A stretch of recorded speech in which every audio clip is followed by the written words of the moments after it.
నేను ఒక ప్రతిమ చేయాలనుకున్నాను. ఏంటిదండి? ప్రతిమ అంటే ఒక విగ్రహం. ఆ ప్రతిమను నేను ఒక చోట నిలబెట్టాలనుకుంటున్నాను.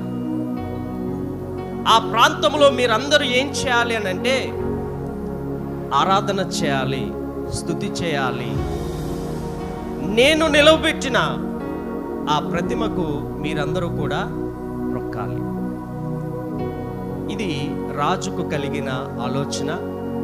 ఆ ఆలోచన పెద్దల దగ్గర, అధికారుల యొద్ద ఉంచినప్పుడు అది శాసనముగా మారింది. ఆలోచన కాస్త శాసనముగా మారిపోయింది. శాసనం అనంటే దానికి ఒక రూల్ ఉంటుంది. ఏంటి ఆ రూల్ అనంటే, ఎవరైతే ఆ శాసనాన్ని ఉల్లంఘిస్తారో వారు శిక్షకు పాత్రులైతారు. రాజు అనుకున్నది చేయడానికి సిద్ధపడ్డాడు. ఆ ప్రతిమను నిలబెట్టాడు.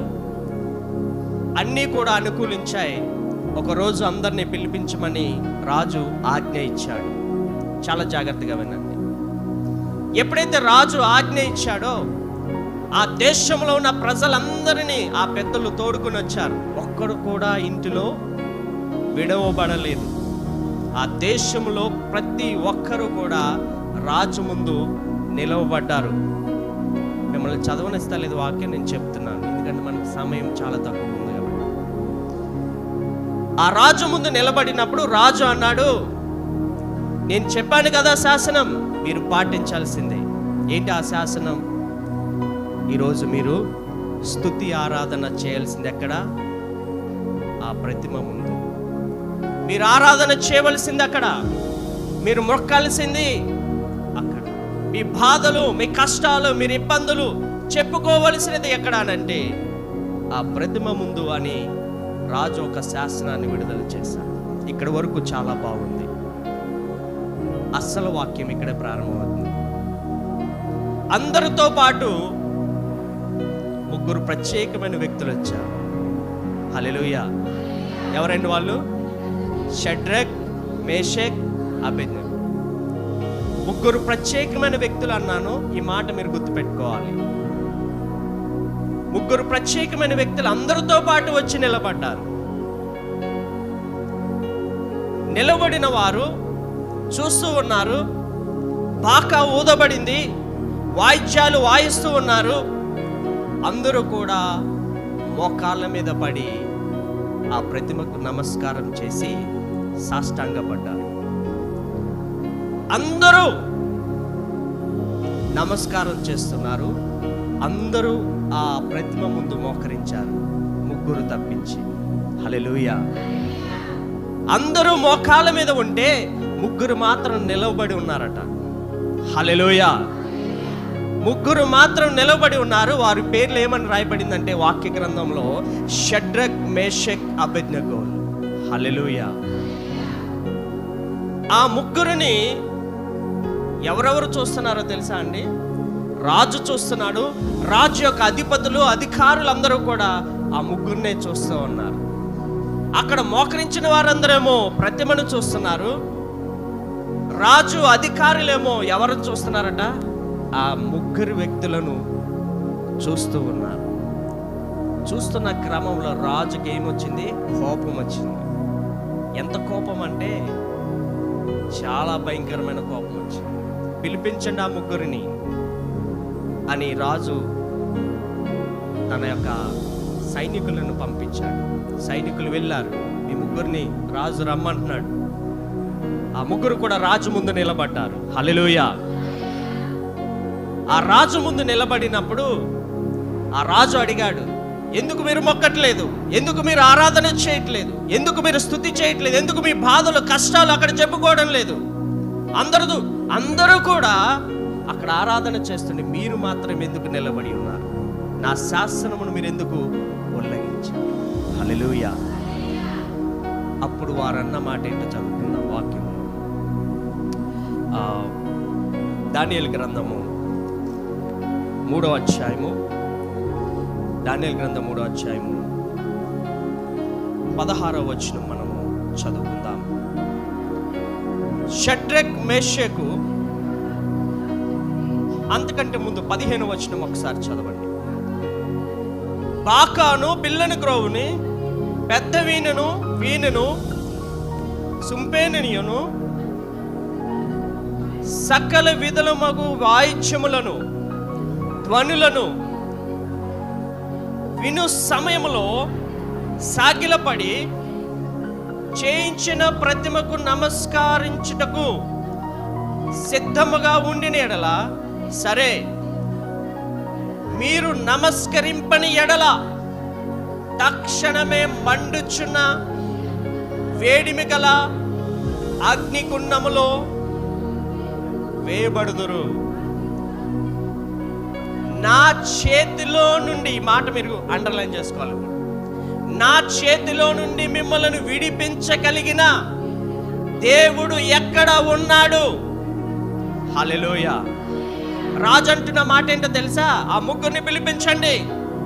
ఆ ముగ్గురుతో రాజు పలుకుతున్న మాట, మిమ్మల్ని విడిపించగలిగిన దేవుడు ఎక్కడ ఉన్నాడు? హల్లెలూయా. దేవుడు ఎక్కడున్నాడో నేను చెప్తాను, చివరిలో చెప్తాను. హల్లెలూయా. మిమ్మల్ని విడిపించగలిగిన దేవుడు ఎక్కడ? నీ సమస్య నీతో మాట్లాడుతుంది. నీ ముందున్న సమస్య నీతో ఇదే ప్రశ్న అడుగుతుంది. నీ కష్టము ఈ ప్రశ్న నిన్ను అడుగుతుంది. నీ దుఃఖము ఈ ప్రశ్న నిన్ను అడుగుతుంది. అవునా కాదండి? అడుగుతుంది. చాలాసార్లు కుమిలిపోతున్న సమయంలో, కృంగిపోతున్న దినాలలో ఈ ప్రశ్న, నీ దేవుడు ఎక్కడ అని అడుగుతుంది. నీ యొక్క సమస్యకు, నీ దుఃఖమునకు, నీ కన్నీటికి ఈరోజు దేవుడు సమాధానం ఇవ్వబోతున్నాడు. హల్లెలూయా, హల్లెలూయా. నీ దేవుడు ఎక్కడ అని అంటే వారు చెప్పిన మాట ఏంటో చూడండి. అక్కడ 10 రాజుతో ఇలాగు చెప్పిరి,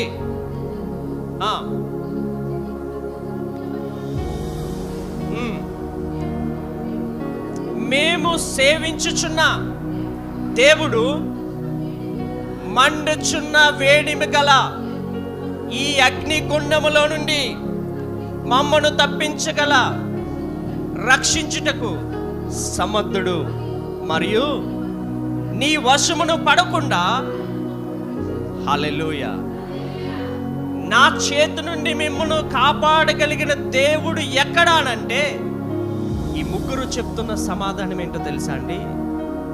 మా దేవుడు మమ్మల్ని రక్షించగలిగిన సమర్థుడు. హల్లెలూయా. ఎలాంటి సమర్థుడు అంటే, ఈ మండుచున్న అగ్నిలో నుండి మమ్మల్ని రక్షించగల సమర్థుడు. ఇక్కడ వరకు చాలా బాగానే ఉంది సమాధానం. రాజుకు ఆ మాట చెప్పగానే, అవునా, నా చేతుల్లో నుంచి మీ దేవుడు నిన్ను కాపాడగలడా? సమర్థుడా? ఎంత సమర్థుడో నేను మిమ్మల్ని పరీక్షిస్తాను. హల్లెలూయా. ఇక్కడ వరకు వారి ప్రయాణం బాగుంది. ఎవరి ప్రయాణం? షడ్రక్, మేషక్, అబేద్నెగో రాజు ముందు నిలబడే వరకు, మాట్లాడే వరకు వారి ప్రయాణం చాలా బాగుంది. వారి విశ్వాస జీవితము చాలా స్ట్రాంగ్గా ఉంది, బలముగా, దృఢముగా ఉంది. ఇప్పుడు పరీక్షించబడుతుంది. ఆ దృఢమైన, బలమైన విశ్వాసము, నమ్మకము పరీక్షించబడుతుంది ఇప్పుడు. హల్లెలూయా. ఎలా పరీక్షించబడుతుందో తెలుసా అండి? వారు అన్న మాట ఏంటో తెలుసా?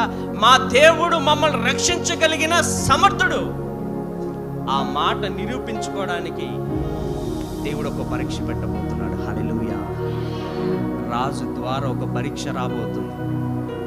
ఎగ్జామ్స్ రాస్తేనే పాస్ అవుతారు. ఎగ్జామ్ రాయకుండా పాస్ అవుతారా? ఎగ్జామ్ రాయకుండా నన్ను 10వ తరగతిలో వేయండి, ఎగ్జామ్ రాయకుండా 10వ తరగతి నుంచి ఇంటర్మీడియట్కి పంపండి అంటే పంపుతారా? పంపుతారు. కాలేజ్ బయటికి కొన్ని అంటారు కదా. ఎగ్జామ్ రాస్తేనే, ఆ కష్టం గుండా వెళ్తేనే మరొక మెట్టు. హల్లెలూయా. ఈ రాత్రి ఎవరైతే సమస్యలు గుండా, కష్టాలు గుండా, ఇబ్బందుల గుండా వెళ్తున్నారో, శోధన మేము ఇటువంటి ప్రశ్నతో అడుగుతుందో, మీరు ఈ రోజున సమాధానం చెప్పబోతున్నారు. హల్లెలూయా. చాలా జాగ్రత్తగా ఉండండి. రాజు అడిగిన ప్రశ్నకు వారు సమాధానం చెప్పారే కానీ రాజు కోపం వచ్చేసింది. ఆ కోపం ఎలా వచ్చిందంటే ఆ కింద వచనాలు చదువుకుందాం. అందుకు నెబుకద్నెజరు ఎలా అంటే రాజుకి అత్యాగ్రహము, అంటే అప్పుడున్న కోపం కంటే మరింత కోపము, భయంకరమైన కోపం వచ్చేసింది. ఎంత కోపం అంటే వెంటనే వీరిని ఏం చేయాలి? చంపేయాలి. ఎలా చంపాలి? మామూలుగా చంపకూడదు అని ఆ రాజు యొక్క తలంపులు మారిపోయినాయి. హల్లెలూయా. ఆ శాసనం ఏంటి? అగ్నిగుండం వేయాలి. ఇటు పక్కమో ప్రతిమ, ఇదోల పక్కనేమో అగ్నిగుండము. ఈ ప్రతిమకు మొక్కడానికి అందరూ మోకరించారు. ఇటు పక్కన అగ్నిగుండానికి భయపడుతూ. హల్లెలూయా. ఇటు పక్కనేమో ప్రతిమ ఉన్నది, ఇటు పక్కనేమో అగ్నిగుండం ఉన్నది. ఏది క్షేమకరం? మీరు చెప్పండి. ఏది ఉపయోగకరమైంది? ఏం చేస్తే వారు బాగుంటారు? అగ్నిగుండం వైపు చూస్తే బాగుంటారా? ప్రతిమ వైపు చూస్తే బాగుంటారా? మీరు చెప్పండి. వారి వరకు మీరు విశ్వాసిగా కాదు, వాళ్ళలాగా ఆలోచించండి. మీరే మోకరించారనుకోండి, ఇటు పక్కన అగ్నిగుండం ఉన్నది, ఇటు పక్క ప్రతిమ ఉంది. ప్రతిమకు మొక్కారా? క్షేమం. పొరపాటుని ఇటువైపును చూసారా? ప్రమాదం. అందరూ మోకరించి ప్రతిమను చూస్తే ముగ్గురు మాత్రం ఏం చూస్తున్నారు? హల్లెలూయా, అగ్నిని చూస్తున్నారు. ఆ అగ్నిని చూస్తూ అంటున్నారు, ఈ అగ్నిలో నుండి మమ్మల్ని రక్షించగలిగిన దేవుడు సమర్థుడు. వారి సమస్యను చూస్తున్నారు. వారి సమస్య ఏంటో తెలుసా? అగ్ని. వారి కష్టం ఏంటో తెలుసా? అగ్ని. నెక్స్ట్ మినిట్ వారు ఎక్కడుంటారో తెలుసా? అగ్నిగుండంలో. ఒక చిన్న క్యాండిల్ పట్టుకోవాలంటేనే మనం భయపడతాం, అవునా? బర్త్డే రోజు క్యాండిల్ వెలిగిస్తాం కదా, పుట్టినరోజు. పొరపాటున మైనం కరిగి చేతి మీద పడితే అమ్మో అమ్మో అంటాం కదా. భయంకరమైన అగ్నిగుండము. దాన్ని రాజు ఎన్నంతలు చేయమన్నాడు? కోపిష్టిగా మారిపోయిన ఆ రాజు ఆ అగ్నిని ఇంకా 7 అంతలుగా చేయమన్నాడు. హల్లెలూయా. ఇప్పుడు చెప్పండి, 7 అంతలు అగ్ని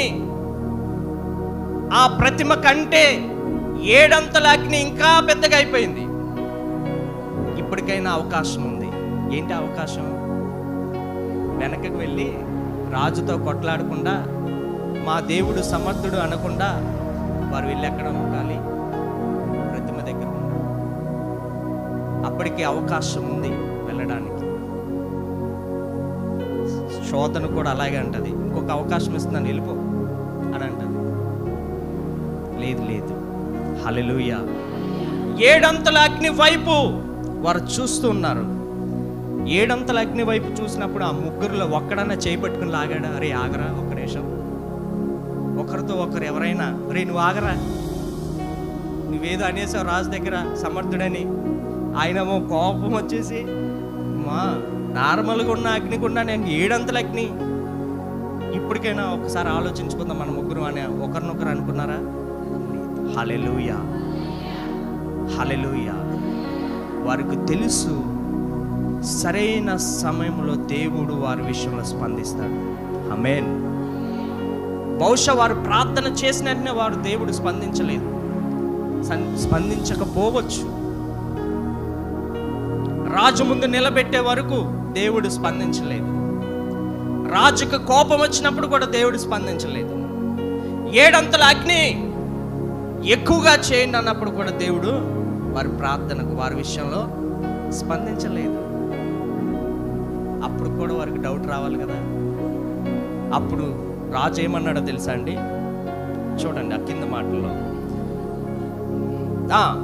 మరియు తన సైన్యములో నుండి బలిష్ఠులలో కొందరిని పిలవమన్నాడు.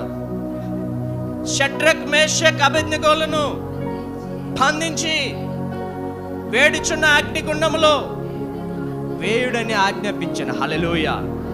నా మాట వినండి, చాలా జాగ్రత్తగా వినండి. తన సైన్యములో బలిష్ఠులనంట. అప్పుడు వరకు ఉన్నవారు కాదు, అప్పుడు వరకు చూసిన సైన్యం కాదు, ఇంకా సైన్యం ఉంది. వారు ఎలాంటి వారంట? బలిష్ఠులు, బలము కలిగిన వారు. వారికి పిలవండి అంటే వారు వచ్చేసారు. షడ్రక్, మేషక్, అబేద్నెగోలను పట్టుకున్నారు. అప్పుడు కూడా వారు భయపడలేదు. అసలే అగ్నిగుండం ఒక శోధన అంటే ఈ బలం కలిగిన వాళ్ళని చూడగానే ఇంకా భయం వేసిపోవాలి కదా. కానీ అప్పటికి కూడా భయపడలేదు. శోధన మరొక రూపంలో అక్కడ ప్రత్యక్షమైంది, అయినా వారు భయపడలేదు. హల్లెలూయా. చాలా జాగ్రత్తగా ఉన్నారు. వారిని పట్టుకుని వీడ్చుకుని వెళ్తూ ఉన్నారు ఈ బలిష్ఠులు. బలము కలిగిన వారు వచ్చారట, లాక్కుని ఈడ్చుకుని వెళ్తూ ఉన్నారు. ఎక్కడి వైపు? ఎటువైపు? అగ్నిగుండం వైపు. వారికి అర్థమైపోయింది, షడ్రక్, మేషక్, అబేద్నెగోలకు అర్థమైపోయింది, ఖచ్చితంగా మేము అగ్నిలో పడవేయబడతాం. మా చివరి శ్వాస, మా తుది శ్వాస కూడా ఎక్కడ ఉంటుంది? అగ్నిగుండంలోనే అని వారికి అర్థమైపోయింది. అయినా కూడా వారు ఏమన్నారు తెలుసా? మా దేవుడు మమ్మల్ని రక్షించగలిగిన సమర్థుడు. అప్పటికి కూడా హల్లెలూయా. ఆ అగ్నిగుండముకు దగ్గరగా వస్తూ ఉన్న క్రమంలో అప్పటికి కూడా దేవుడు స్పందించలేదు. అగ్నిగుండం వరకు లాక్కుపోయారు. అప్పటికైనా దేవుడు కాపాడి ఇక్కడ అందరికి బుద్ధి చెప్తాడేమో అని వారు అనుకుంటూ ఉన్నారు. షడ్రక్, మేషక్, అబేద్నెగో లేదు లేదు, వారిని తీసుకుని వెళ్ళి ఎక్కడ పడేశారట? అగ్నిగుండములో పడేశారు. హల్లెలూయా.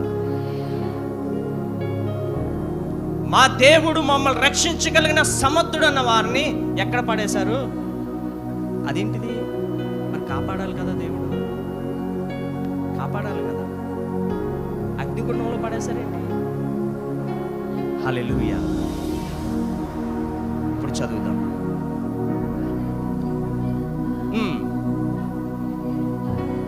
మిక్కిలి వేడిమి గలదైనందున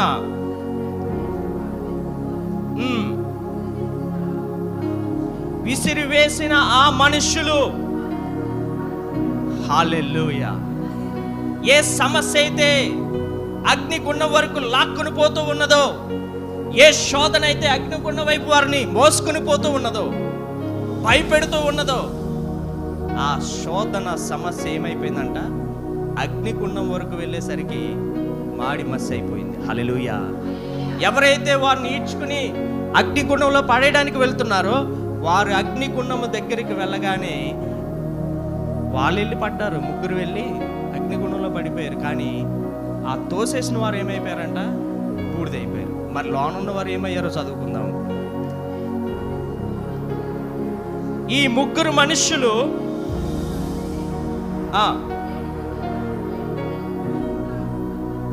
పడగా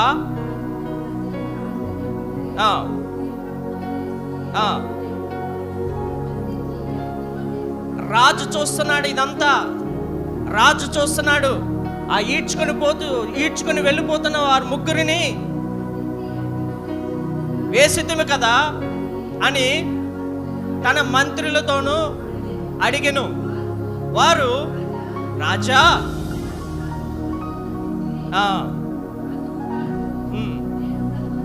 హల్లెలూయా, హల్లెలూయా.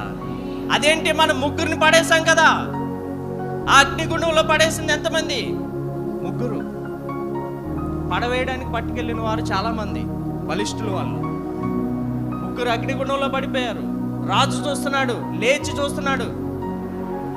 చూస్తుంటే ఎవరు కనిపిస్తున్నారంట? నలుగురు. హల్లెలూయా, హల్లెలూయా. సరైన సమయంలో స్పందించే దేవుడు. సరైన సమయం అని నేను ఎందుకు అంటున్నానంటే, నువ్వు ప్రార్థన చేసినప్పుడు అది నీ సరైన సమయం కాకపోవచ్చు, నువ్వు కన్నీరు కార్చినప్పుడు అది నీ సరైన సమయం కాకపోవచ్చు, కానీ దేవుని సమయం వచ్చినప్పుడు నీ సమస్యలో దేవుడు ఉంటాడు. హల్లెలూయా. నీ శోధనలో దేవుడు ఉంటాడు, నీ కన్నీటిలో దేవుడు ఉంటాడు. హల్లెలూయా. సమస్య ఎక్కడుందో చూశాడు దేవుడు. చివరికి ఎక్కడికి చేరుతారో కూడా దేవుడు చూశాడు. హల్లెలూయా. ఎక్కడికి వెళ్ళి దేవుడు నిలబడ్డాడో తెలుసా అండి? అగ్నిలో నిలబడ్డాడు. అటువైపు ఏముంది? ప్రతిమ ఉంది. అక్కడ మొక్కిన వారందరూ ఎక్కడ ఉన్నారు? ప్రతిమ వైపే ఉన్నారు. ఆ దేశమంతా కూడా మోకరించి అటు చూస్తుంటే ఆదిలో అక్కడ నిలబడిన ముగ్గురు అగ్నిలో ఎవరిని చూశారు? ఎవరిని చూశారండి? దేవుణ్ణి చూశారు. హల్లెలూయా. అక్కడ మోకరించిన వారేమో అగ్నిని మాత్రమే చూశారు. అది వారిని కాల్చేస్తుందని మాత్రమే తెలుసు. కానీ ముగ్గురు మాత్రము ఆ అగ్నిలో దేవుని చూసి ఏమన్నారో తెలుసా అండి? మా దేవుడు సమర్థుడు. హల్లెలూయా. సమస్యలో దేవుడు ఉన్నాడు. ఆ ముగ్గురు అగ్నిలో వేయబడినప్పుడు ఆ ముగ్గురు చేతులను పట్టుకుని 4వ వ్యక్తి నిలబడ్డాడు. హల్లెలూయా. ఆ 4వ వ్యక్తి ఎవరో తెలుసా అండి? దేవుడు. ఆమేన్, ఆమేన్. వారి జర్నీ, వారి యొక్క ప్రయాణాన్ని మనం గమనిస్తే ఆ అగ్నిలో ముగించబడుతుందని మనకి అక్కడున్న వారందరికీ అర్థమైంది. కానీ అసలు జర్నీ అక్కడే ప్రారంభమవుతుందని చాలామందికి తెలియదు. హల్లెలూయా. సమస్యతో వారు ముగించబడతారని అక్కడున్న వారందరూ అనుకుంటున్నారు. మేము బాగానే ఉన్నాం, మేము క్షేమం అనుకుంటున్నారు. కానీ అసలు విషయం వారికి తెలియదు. ఏంటి? అసలు ప్రమాదం వాళ్ళకుంది. హల్లెలూయా. అసలు ఆశీర్వాదం ఎవరికుంది? ఈ ముగ్గురికి ఉంది. ఎందుకంటే దేవుడు వారి కోసం అగ్నిలో నిలబడడానికి వచ్చేసాడు. హల్లెలూయా, హల్లెలూయా. ఏ అగ్ని అయితే వారిని కాల్చాలనుకున్నదో, ఏ అగ్ని అయితే వారిని బూడిద చేయాలనుకుందో, ఆ అగ్నిలో దేవుడు నిలబడినప్పుడు హల్లెలూయా, ఆ అగ్ని వారిని కాల్చలేకపోయింది. అటువైపు రాజు చూసినప్పుడు, అదేంటి 4 ఉన్నారు అక్కడ, 4 ఉండాలని ఆ 4 వైపు చూసినప్పుడు రాజు అంటున్న మాట చూడండి అక్కడ. అందుకు రాజు, వారికి హాని ఏమీ కలగలేదు. ఎలాంటి రూపం కలిగి ఉన్నారంట? హల్లెలూయా. రాజు ఏంటి మారిపోయాడు? రాజు మారిపోయాడేంటి ఇక్కడ? అసలు రాజు ఎవరి గురించి చెప్పాలి? దేని గురించి చెప్పాలి? హల్లెలూయా. నా మాట వింటున్నారా? రాజు ఎవరి గురించి మాట్లాడాలి? తాను చేసిన నిలబెట్టిన ప్రతిమ గురించి, దాని సౌందర్యం గురించి మాట్లాడాలి. కానీ రాజు దేని గురించి మాట్లాడుతున్నాడు? ఆ అగ్నిలో ఉన్న ఆ 4 విషయం గురించి మాట్లాడుతున్నాడు. హల్లెలూయా. రాజును కూడా దేవుడు మార్చేశాడు. ఏ శోధన అయితే ఎవరి దగ్గర నుండి అయితే వచ్చిందో, ఏ ప్రమాదం ఎవరి దగ్గర నుండి వచ్చిందో, వారిని ఏం చేశాడు? మార్చేశాడు. హల్లెలూయా, హల్లెలూయా. ఆ శోధన వైపు, ఆ సమస్య వైపు, ఆ అగ్ని వైపు ఆ రాజు చూసినప్పుడు అన్నాడు, వారు మిక్కిలి దేవదూతల వలె ఉన్నారు. ఆమేన్, ఆమేన్. అప్పటి వరకు అగ్ని మాత్రమే కనిపించింది. తన బిడ్డలు ఎప్పుడైతే అగ్నిలో పడ్డారో అక్కడ దేవదూతలను చూడటం ప్రారంభించాడు. హల్లెలూయా. దేవదూతల సౌందర్యాన్ని చూడటం రాజు ప్రారంభించాడు. తర్వాత చదువుకుందాం. అంతటా నెబుకద్నెజరు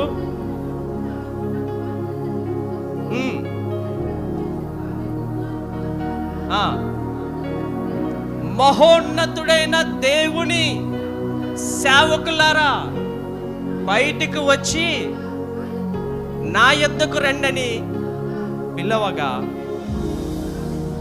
షడ్రక్, మేషక్, అబేద్నెగోలు ఆ అగ్ని గుండంలో నుండి బయటికి వచ్చిరి. హల్లెలూయా. చాలండి, చాలండి. రాజే పరిగెత్తుకుంటే ఎక్కడికి వచ్చాడు? అగ్నిగుండం దగ్గరికి వచ్చేసాడు. ఇప్పుడు చెప్పండి, అక్కడ మోకరించిన వాళ్ళందరి పరిస్థితి ఏంటి మరి? ఇంకా అలాగే ఉన్నారు. ఏం జరుగుతుందో చూస్తా ఉన్నారు. ఏం చూశారు వారు?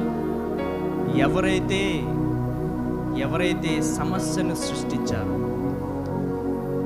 ఎవరైతే దుఃఖమును సృష్టించారో, ఎవరైతే భయంకరమైన విధానాన్ని సృష్టించారో వారే పరిగెత్తుకుంటే ఎక్కడికి వెళ్ళిపోయారట? అగ్నిగుండం దగ్గర. హల్లెలూయా. ఆ అగ్నిగుండం దగ్గరికి వెళ్ళిపోయినప్పుడు ఆ అగ్నిగుండం దగ్గర రాజు అంటున్న మాట ఏంటో తెలుసా? మహోన్నతుడైన దేవుని సేవకులారా, హల్లెలూయా, నిన్ను బట్టి నీ దేవుడు గణపరచబడతాడు. హల్లెలూయా. నిన్ను బట్టి నీ దేవుడు గణపరచబడాలి. అప్పుడే కదా దేవునికి విలువ, మనకి విలువ. నిన్ను చూసినప్పుడు ఎవరైనా ఈ మాట చెప్పగలుగుతున్నారు, నీ దేవుడు మహోన్నతమైన దేవుడు. చెప్పలేని పరిస్థితి అయితే ఎక్కడో మనం వాళ్ళు మోకరించినట్టు మోకాళ్ళ మీద ఉండిపోయే నిలవబడిన స్థితిలో మనము లేము. ఈరోజు దేవుని మందిరంలో కూర్చున్నామే కానీ వారు మోకరించినట్లుగా మోకరించిన వారు చాలా మంది ఉండిపోయారు. కానీ షడ్రక్, మేషక్, అబేద్నెగోలు లాగా నువ్వు నిలబడినట్లయితే నీ దేవుడు మహోన్నతుడని పిలువబడతాడు. హల్లెలూయా. ఎవరిని బట్టో తెలుసా? నిన్ను బట్టే. నిన్ను బట్టే. అలా పిలువబడాలనంటే ఆయన కొరకు అగ్ని అయినను, ఖడ్గమైనను, శోధనైనను, కష్టమైనను, లేమైనను, ఏదైనప్పటికీ కూడా నిలవబడడానికి సిద్ధపడాలి. హల్లెలూయా. అన్నీ ఉన్నప్పుడు కాదు దేవుడు, అన్ని వ్యతిరేకమైనప్పుడు కూడా దేవుని పక్షమున మనం ఉండాలి. హల్లెలూయా. నిన్ను మహిమపరుచుకుంటాడు, నీకు మహిమను కూడా తీసుకొస్తాడు. హల్లెలూయా. ఆయన గణపరచబడతాడు, ఆ ఘనత నీకును తీసుకొస్తాడు. హల్లెలూయా. అందుకే సరైన సమయంలో దేవుడు నీ కొరకు స్పందిస్తాడు. చింతించొద్దు. నేను ముగిస్తున్నాను ఇక్కడ. ఇంకొక భక్తుని జీవితం కూడా జ్ఞాపకం చేయాలి, కానీ సమయం అయిపోయింది. నేను ముగిస్తున్నాను ఇక్కడ. ఒక మాట చెప్తున్నాను. ఒక రోజున ఒక మిషనరీ ఒక ప్రాంతానికి స్వార్థ చెప్పడానికి వెళ్ళాడు. అతనికి పరిస్థితులు అనుకూలించట్లేదు. భార్య అన్నది అప్పటికి, అయ్యా చిన్నపిల్లలు ఉన్నారు, ఈ టైంలో మీరు సువార్తకి వెళ్తే నాకు చాలా కష్టం అవుతుంది, పరిస్థితులు బాగాలేదు, వాతావరణం కూడా అనుకూలంగా లేదు, మీరు వెళ్ళకండి అని అంటే, లేదు దేవుడు నన్ను పిలిచాడు, నేను వెళ్ళాలి, ఆ ప్రాంతంలో నశించిపోతున్న ఆత్మలు ఉన్నాయి, నిన్ను రక్షించాలి, నేను వెళ్ళాలి అని ఆ సేవకుడు తన భార్యను బుజ్జగించి నచ్చచెప్పి ఆ ఓడలో ప్రయాణం ప్రారంభించాడు. ఆ ఓడ ఆరంభం బాగానే వెళ్ళింది, కానీ తన భార్య చెప్పినట్లుగానే శోధన ప్రారంభమైంది. గాలి తుఫాన భయంకరంగా వచ్చింది. ఆ తుఫానుకు ఓడ అటు ఇటు వెళుతూ తాను వెళ్ళాల్సిన మార్గము కంటే వేరే మార్గం వెళ్ళిపోయింది. చివరికి ఆ ఓడ బ్రద్దలై ఆ ముక్కలైపోయిన ఆ ఓడను ఏదో ఒక చిన్న చెక్క ముక్కను పట్టుకొని ఆ నీళ్ళలో తేలుతూ చివరకు ఒడ్డుకు చేరగలిగాడు. తన భార్య చెప్పిన మాటలు జ్ఞాపకం చేసుకున్నాడు. తన భార్య చెప్పింది, వెళ్ళొద్దని, శోధన వస్తుందని చెప్పింది, పరిస్థితి బాగాలేదని చెప్పింది, కానీ దేవా నీ సువార్త నేను ఎలాగైనా చెప్పాలి, ఇప్పటికైనా సరే నేను రెడీ ప్రభువా, నేను ఇక్కడికి చేరాను ఒడ్డుకి, కానీ నేను ఎలా అయినా సరే నేను సువార్త చెప్పడానికి వెళ్ళాలి ప్రభు అని ప్రార్థన చేశాడు. మొదటి ఆటంకం తన జీవితంలో ఏ ఆటంకము? వాడ బ్రద్దలైపోయింది. నీళ్ళలో పడ్డాడు, ఈదుకుంటూ నెట్టుకుంటూ రాత్రంతా ప్రయాసపడి ఒడ్డుకు చేరాడు. అది రెండవ సమస్య. ఒడ్డుకు చేరిన అతనికి ఇల్లు లేదు, ఒడ్డుకు చేరిన అతనికి ఆహారం లేదు, తాగడానికి నీళ్లు, ఎక్కడ కూడా జనసంచారం లేదు. ఎవరినన్నా ఎక్కడికన్నా వెళ్ళి ఇటు దారుందా అని అడుగుదామంటే ఎవరో కూడా కనిపించట్లేదు. కనుచూపు మేర ఎవరూ కనిపించట్లేదు. తనకు అర్థమైపోయింది, ఒక భయంకరమైన పరిస్థితుల్లో తను నెట్టివేయబడ్డాడు. ఇప్పుడు చెప్పండి, ఇంకనూ దేవుని సువార్త చేయొచ్చు అంటారా? చేయాలని ఆలోచన ఉంటుందా? ఉండకపోవచ్చు కదండి, ఉండకపోవచ్చు. ఒక మనిషిగా ఆ పరిస్థితుల్లో ఉన్నప్పుడు ఉండకపోవచ్చు, కానీ ప్రార్థన చేశాడు. అటు ఇటు చూశాడు. వర్షం పడుతుంది, తను కాపాడుకోవాలి కదా. వెళ్ళాడు, చిన్న చిన్న కొబ్బరాకులు అవి ఇవి ఏరుకుని వచ్చాడు. చెట్లు కొమ్మలు, చిన్న గుడిసె వేసుకుని ఉన్నాడు. ఆ రాత్రి ఆ చలిలో ఆ వర్షంలో గడిపాడు. మరుసటి రోజు భయంకరమైన ఎండ, తట్టుకోలేని ఎండ. ఓ పక్క ఆకలి, దాహం, చిరాకు, తన భార్య పిల్లలు గుర్తొస్తున్నారు. ఇంకా నేను చనిపోతానని అనుకుంటున్న క్రమంలో నిరుత్సాహం, ఏడుపు వస్తుంది. ఏడుస్తున్నాడు, ప్రార్థన చేస్తున్నాడు. కానీ జవాబు దేవుని దగ్గర నుంచి ఎటువంటి సహాయం. వారం అయిపోయింది, నడవలేని స్థితి. అలా నడుచుకుంటూ ఒక రోజు నేర్చుకుంటూ, ఇంకా నాకు జవాబు రాదు, నేను ఇక్కడ సమాధి అయిపోతాను. నడుచుకుంటూ వెళ్తూ ఉన్నాడు. ఏదైనా ఆహారం దొరుకుతుందేమో వెతుక్కుంటూ వెళ్తున్న క్రమం కొంచెం దూరం వెళ్ళాడు. కనుచూపు మేర కొంచెం దూరం వెళ్ళాడు. ఈలోపు తాను వేసుకున్న పాక అంటికిపోయింది. తాను వేసిన పాక ఏదైతే తన షెల్టర్గా వేసుకున్నాడో, తను కాపాడుకోవడానికి ఒక చిన్న పాక నిర్మించుకున్నాడో, ఆ పాక కాలిపోయింది. వెనక్కి తిరిగి చూశాడు, ఏదో పొగ వస్తుంది. ఆ పొగ ఎక్కడి నుంచి వస్తుందని వెనక్కి తిరిగి చూడగానే అది ఆ పొగ ఎక్కడి నుంచో రావట్లేదు. దాన్ని నిర్మించుకున్న చిన్న గుడిసెకి మాత్రం కాలిపోయింది. పరిగెత్తుకుంటూ ప్రయాసపడుతూ వస్తున్నాడు వెనక్కి. తన వస్తువులు, ఇంకా చిన్న చిన్న వస్తువులు ఉన్నాయి, వాటిని కాపాడుకోవాలి. అవి లేకపోతేగా కష్టం. తీరా ఆ స్థలానికి వచ్చాడు, అన్ని బూడిదైపోయింది. సువార్త కోసం తెచ్చుకున్న పుస్తకాలు, పరిచర్య కోసం తాను తెచ్చుకున్న వస్తువులు, ఆ చిన్న చిన్నవేవో తన యొక్క షర్ట్ జోబులో దాచుకున్న వస్తువులన్నీ కూడా కాలిపోయినాయి. ఇక ఏ ఆధారము తనకి. ఆ బూడిద, అక్కడ పొగ వస్తూ ఉంది. అప్పుడు ఏడుస్తూ ఉన్నాడు, ఏంటి ప్రభువా, ఇంత భయంకరమైన శోధన, ఇంత భయంకరమైన కష్టం నేను తట్టుకోలేకపోతున్నాను ప్రభువా, నాకు విడుదల దయచే. అయినా జవాబు మీకు తెలుసా, దేవుడు ఆల్రెడీ జవాబునిచ్చాడు. ఎలా ఇచ్చాడో తెలుసా అండి? దేవుడే కాల్చేశాడంట. తాను నిర్మించుకున్న ఆ ఇల్లును కాల్చింది ఎవరో తెలుసా అండి? దేవుడు. కష్టపడి నిర్మించిన ఇల్లుని కాల్చేశాడట దేవుడు. ఎప్పుడు అర్థమైందో తెలుసా? అలా ఏడుస్తూ జవాబు రాదు, ఇంకా నేను చచ్చిపోతాను, నన్ను చంపడానికే ఈ ప్రాంతానికి దేవుడు నన్ను నెట్టేశాడు అని తాను అనుకుంటున్న క్రమంలో ఒకవైపు నుంచి ఒక శబ్దం వినబడిందంట. ఒక ఆరన్ శబ్దం. ఏంటి ఆ ఆరన్ శబ్దం అని అంటే, ఒక పెద్ద షిప్పు ఎక్కడైతే తన గుడిసె, చిన్న ఇల్లు కాలిపోయిందో, ఆ పొగ వెళ్తుంటే ఆ పొగను చూసి ఆ ఓనర్, ఆ కెప్టెన్, అక్కడెవరో మనిషి చిక్కుకుపోయినట్టున్నాడు.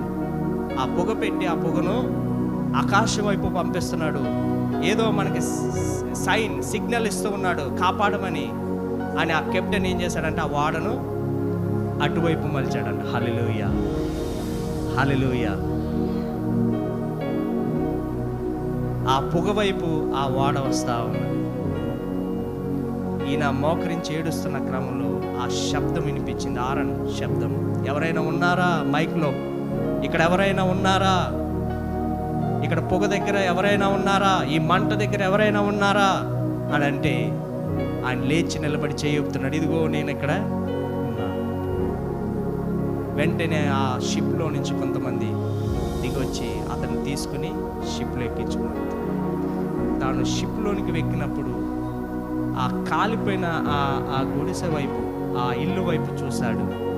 ఎందుకు కాలిపోయిందని నేను ప్రశ్నించాను, ప్రభువా ఎందుకు కాల్చేసావా నా ఇల్లు? హల్లెలూయా, హల్లెలూయా. ఒకవేళ ఆ ఇంటిని కనుక దేవుడు కాల్చకపోతే ఆయన అక్కడే ఉండేవాడేమో, అక్కడే చనిపోయేవాడు. హల్లెలూయా. కొన్నిసార్లు దేవుడు కొన్నిటిని మన దగ్గర తీసేస్తాడు. తీసినప్పుడు బాధపడొద్దు. ఎందుకో తెలుసా? అందులో దేవుడు ఆశీర్వాదాన్ని దాచిపెట్టాడు. హల్లెలూయా. ఏదైతే నీకు సమస్యగా, కన్నీటిగా, బాధగా మారిందో దానిలో దేవుడు ఉండి సహాయం చేయడు. సరైన సమయంలో ఆ వాడ ఎన్ని రోజులకు వస్తుందంటే వారం రోజులకు వస్తుంది. ఆ వారం రోజుల వరకు దేవుడు ఏమనలేదు, ఎంత ప్రార్థన చేసినా స్పందించలేదు. కానీ ఆ వాడ దగ్గరగా ఉన్నప్పుడు ఏం చేశాడంట దేవుడు? ఇల్లును కాల్ చేశాడు. ఎవరికి తెలుసు ఆ వాడ వస్తుందని? దేవుడికి తెలుసు. హల్లెలూయా. దేవుడు సహాయం చేశాడు. ఈరోజు దేవుని మందిరంలో మనందరికీ దేవుడు సహాయకుడై ఉన్నాడు. సరైన సమయంలో నీ కొరకు స్పందించే దేవుడు ఉన్నాడు. ఆయన మహోన్నతుడైన దేవుడని నీ ద్వారా పలకబోతూ ఉన్నాడు. దేవుడు మిమ్మల్ని దీవించును గాక.